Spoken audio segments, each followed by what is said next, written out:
কেনেকৈ ধনী হ'ব দেশৰ প্ৰতিগৰাকী দুখীয়া লোকক কেনেকৈ ধনী কৰিব পৰা যাব মাত্ৰ 4টা কাম কৰিলেই দেশৰ প্ৰতিগৰাকী দুখীয়া লোক ধনী হৈ পৰিব আৰু এই 4টা ফৰ্মুলা দিছে দিল্লীৰ মুখ্যমন্ত্ৰী অৰবিন্দ কেজৰিৱালে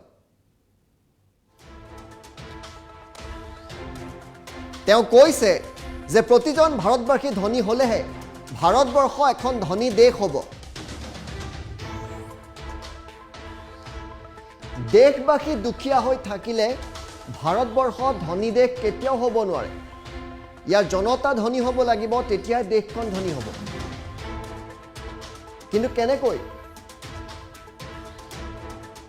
প্ৰতিগৰাকী ভাৰতীয়ই ধনী ব্যক্তিলৈ পৰিণত হ'ব লাগিব দুখীয়া কোনো থাকিব নোৱাৰিব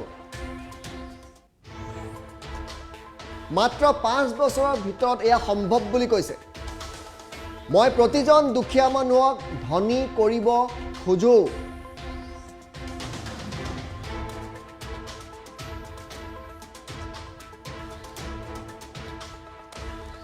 কোনো ধনী ব্যক্তিৰ সৈতে মোৰ শত্ৰুতা নাই বুলি কৈছে অৰবিন্দ কেজৰিৱালে ধনী ব্যক্তিৰ সৈতে মোৰ শত্ৰুতা নাই কিন্তু দুখীয়া মানুহ ধনী হ'ব লাগিব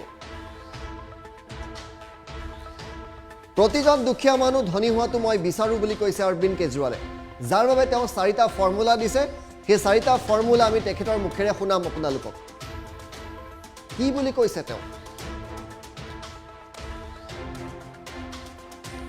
কিন্তু এই দুখীয়া মানুহ ধনী কেনেকৈ হ'ব সেই প্ৰশ্ন অৰবিন্দ কেজৰিৱালে দেশবাসীৰ আগত কৰিছে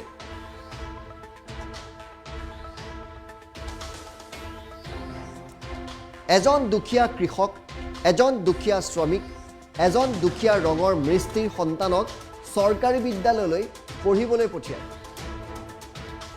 কাৰণ ডাঙৰ ডাঙৰ বিদ্যালয়ত তেওঁলোকে পঢ়ুৱাব নোৱাৰে কিন্তু ভাৰতবৰ্ষৰ যিসমূহ চৰকাৰী বিদ্যালয় আছে তেওঁলোকৰ অৱস্থা অতিকৈয়ে বেয়া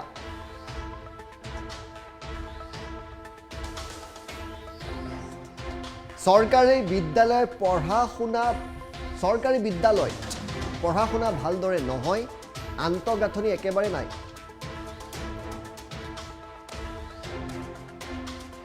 চৰকাৰী বিদ্যালয়ত পঢ়ি পাছ কৰা দুখীয়াৰ সন্তানে সৰু সৰু চাকৰিহে বা সৰু সৰু কামহে কৰে ডাঙৰ হৈ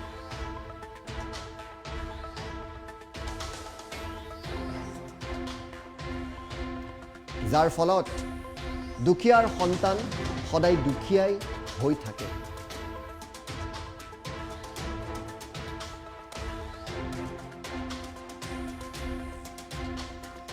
চৰকাৰী বিদ্যালয়ৰ শিক্ষা ভাল হলেহে দুখীয়াৰ সন্তান ধনী হৈ পৰিব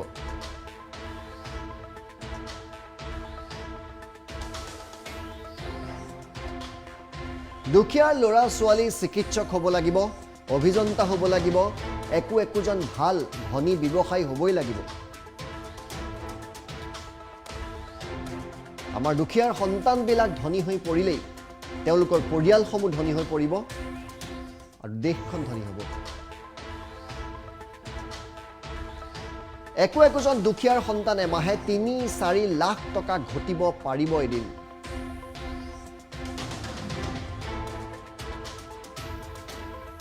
আমাৰ দেশত 17 কোটি ল'ৰা ছোৱালীয়ে চৰকাৰী বিদ্যালয়ত আজিও পঢ়ি আছে 17 কোটি ল'ৰা ছোৱালী চৰকাৰী বিদ্যালয়ত পঢ়ে এই 17 কোটি ল'ৰা ছোৱালীৰ ভৱিষ্যত অন্ধকাৰ বুলি কৈছে অৰবিন্দ কেজৰিৱালে চৰকাৰী বিদ্যালয়ত পঢ়া 17 কোটি ল'ৰা ছোৱালীৰ ভৱিষ্যত অন্ধকাৰ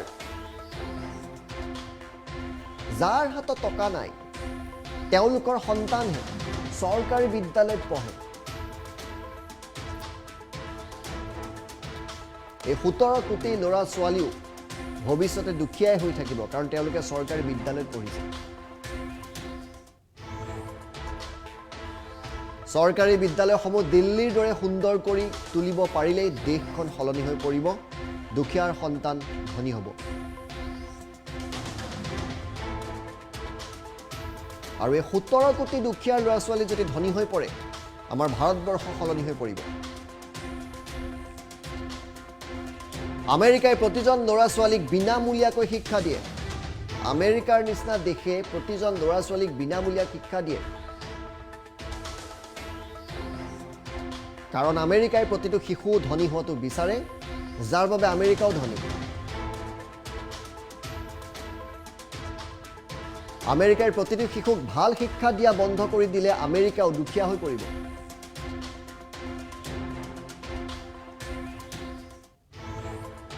ইংলেণ্ড, ডেনমাৰ্কেও নিজৰ শিশুক উৎকৃষ্ট শিক্ষা দিয়ে, যাৰ বাবে সেইবোৰ ধনী দেশ, উন্নত দেশ। দেশৰ যিসকল কেঁচা শিক্ষক আছে তেওঁলোককো ভাল শিক্ষক ৰূপে আমি গঢ়ি তুলিব লাগিব। নতুন শিক্ষক নিযুক্তি দিব লাগিব।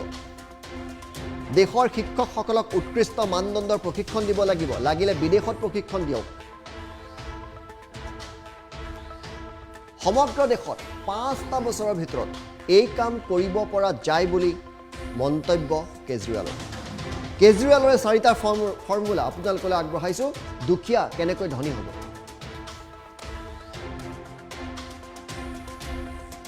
हम सब लोग चाहते हैं कि भारत एक अमीर देश बने, अमीर देशों में गिना जाए। भारत अमीर कैसे बनेगा? भारत अमीर बनेगा जब हर भारतवासी अमीर बनेगा। ऐसा तो नहीं हो सकता ना कि भारत तो अमीर देश हो गया और भारत के लोग गरीब रह गए, फिर तो अमीर देश नहीं हो सकता। और ऐसे भी नहीं हो सकता कि सारे भारतवासी अमीर हो जाएं और भारत को गरीब देशों में गिना जाए, ये भी नहीं हो सकता। भारत अमीर देश बनने के लिए हर भारतवासी को अमीर बनाना पड़ेगा। मैं चाहता हूं, मैं हर गरीब आदमी को अमीर बनाना चाहता हूं।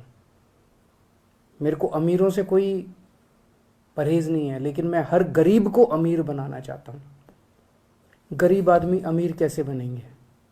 आप एक कल्पना कीजिए, एक गरीब किसान है, एक गरीब मजदूर है, एक गरीब प्लम्बर है, कारपेंटर है, इलेक्ट्रिशियन है। वो अपने बच्चे को एक सरकारी स्कूल में भेजता है। सरकारी स्कूल की हालत बहुत ख़राब है, बहुत ख़राब है। पढ़ाई होती नहीं है, कोई इंफ्रास्ट्रक्चर नहीं है, दीवारें टूटी पड़ी हैं, छत छू रही है। तो वो बच्चा भी कुछ पढ़ लिखेगा तो है नहीं, फिर बड़ा होकर उसको भी कोई छोटे मोटे काम ही करने पड़ेंगे, वो भी गरीब का बच्चा गरीब ही रह जाएगा। लेकिन मान लीजिए एक गरीब का बच्चा सरकारी स्कूल में जाता है, हम सरकारी स्कूल को बहुत अच्छा कर देते हैं, बहुत शानदार कर देते हैं, पढ़ाई बहुत अच्छी कर देते हैं उसकी। तो एक किसान का बच्चा, मजदूर का बच्चा, रिक्शे वाले का बच्चा, प्लम्बर का, इलेक्ट्रिशियन का, कारपेंटर का बच्चा, लोअर मिडिल क्लास का बच्चा, इवन मिडिल क्लास का बच्चा अगर सरकारी स्कूल में जाता है और उसकी पढ़ाई बड़ी शानदार होती है और वो निकल के एक डॉक्टर बनता है, इंजीनियर बनता है, अच्छा बिजनेस करता है, तो वो अपने परिवार की गरीबी दूर करेगा, उसका परिवार अमीर बन जाएगा। है कि नहीं है? अगर बच्चा अच्छा पढ़ लिख गया, बच्चा बड़ा होकर डॉक्टर बन गया, जैसे कल मैंने 26 जनवरी का भाषण दिया, 26 जनवरी के भाषण में मैंने कई उदाहरण दिए। एक कुशाल गर्ग है जिसके पिताजी प्लम्बर हैं, वो उसके पिताजी 10-12 हज़ार रुपये कमाते हैं। अब वो उसका ऑल इंडिया मेडिकल के अंदर डॉक्टरी में एडमिशन हो गया। पिताजी 10-12 हज़ार रुपये कमाते हैं, लेकिन अब वो निकलने के बाद जब डॉक्टर बनेगा तो 3-4 लाख, कम से कम शुरू में ही 3-4 लाख रुपए महीना कमाएगा, तो उसका परिवार अमीर हो गया। देश में 17 करोड़ बच्चे अपने देश में सरकारी स्कूलों में पढ़ते हैं। इनमें से अगर कुछ चंद स्कूल छोड़ दें जो अच्छे हैं, बाकी मोस्टली सरकारी स्कूलों का देश भर में बहुत बुरा हाल है, बहुत बुरा हाल है। इन 17 करोड़ बच्चों का भविष्य अंधकार में है। इनके माँ बाप इनको सरकारी स्कूलों में भेजते हैं, उनके पास पैसे नहीं है इसलिए भेजते हैं। माँ बाप बहुत गरीब हैं, सरकारी स्कूलों में भेजते हैं, बच्चों की पढ़ाई नहीं है, ये बच्चे भी बड़े होकर गरीब ही रह जाएंगे। अगर हम इन सरकारी स्कूलों को दिल्ली के जैसे शानदार बना दें, बहुत अच्छे बना दें, और अगर ये सारे बच्चों को अच्छी शिक्षा देनी चालू कर दे, अगर ये सारे बच्चे बड़े होकर अच्छे बिजनेसमैन, व्यापारी, डॉक्टर, इंजीनियर, वकील बनना शुरू हो जाएं,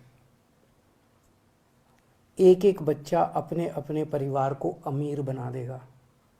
और जब एक एक बच्चा अपने अपने परिवार को अमीर बनाएगा तो मेरा भारत देश भी अमीर बन जाएगा। ऐसे बनेगा अपना भारत देश अमीर। तो अगर हम अपने 17 करोड़ बच्चों को अच्छी शिक्षा दे दें तो भारत को अमीर बना सकते हैं। अमेरिका अपने हर बच्चे को फ्री में शिक्षा देता है। क्यों देता है? इसलिए नहीं कि अमेरिका अमीर देश है इसलिए देता है। अमेरिका अमीर इसलिए बना क्योंकि वो अपने हर बच्चे को अच्छी शिक्षा देता है। अगर वो हर बच्चे को अच्छी शिक्षा देना बंद कर दे, आज अमेरिका गरीब देश बन जाएगा। इंग्लैंड अपने हर बच्चे को अच्छी शिक्षा देता है। डेनमार्क अपने हर बच्चे को अच्छी शिक्षा देता है। हर बच्चे को अच्छी शिक्षा देता है इसलिए अमीर है इसलिए अपने बच्चों को अच्छी शिक्षा नहीं देते। अगर हमें भी अमीर बनना है, भारत को भी अमीर बनना है, तो हर भारतीय को अमीर बनना पड़ेगा। और अगर हर भारतीय को अमीर बनाना है, 4 काम करने पड़ेंगे। पहला, देश के अंदर जितने सरकारी स्कूल हैं सबको शानदार बनाना पड़ेगा। दूसरा, ढेर सारे नए सरकारी स्कूल खोलने पड़ेंगे। तीसरा, जितने कच्चे टीचर हैं पूरे देश के अंदर सबको पक्का करना पड़ेगा और बहुत बड़े स्तर पे नए टीचरों की भर्ती करनी पड़ेगी। और चौथा, टीचरों की शानदार ट्रेनिंग करानी पड़ेगी। जरूरत पड़ेगी तो विदेशों में ट्रेनिंग कराएंगे। इन लोगों की दिल्ली में कराई हम लोगों ने। ये 4 काम कर देंगे, भारत अमीर देश बन जाएगा। भारत का एक एक आदमी अमीर बन जाएगा।